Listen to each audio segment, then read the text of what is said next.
नबी करीम सल्लल्लाहु अलैहि वसल्लम ने इरशाद फरमाया, तीन चीज़ें अगर तुम्हें कोई दे तो उसको वापस ना करो। नंबर एक, तकिया अगर कोई दे तो उसको वापस नहीं करना चाहिए।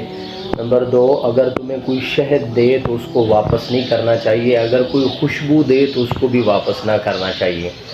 और शहद के बारे में हुजूर नबी करीम सल्लल्लाहु अलैहि वसल्लम ने इरशाद फरमाया, अल्लाह ताला ने इसके अंदर हर मर्ज़ की दवाई रखी है, दवा रखी है, शिफा रखी है अल्लाह रब्बुल इज़्ज़त ने। और इसी तरह आक़ाए दो जहां सल्लल्लाहु अलैहि वसल्लम ने एक दफ़ा एक रिवायत सुनाई कि शहद की मक्खी से पूछा, वो आपके पास भिनभिना रही थी कि जब तुम शहद चूसती हो फूलों से तो उसमें फूल कड़वे भी होते हैं। तो उसने कहा कि हम अपने सरदार के पास जाते हैं तो वो आप पर ज़ोर ज़ोर से दरूद पड़ता है, जिसकी वजह से वो कड़वे फूलों का रस भी मीठा हो जाता है। अल्लाह ताला हमें हुजूर पर ज़्यादा से ज़्यादा दरूद पढ़ने की तौफ़ीक़ अता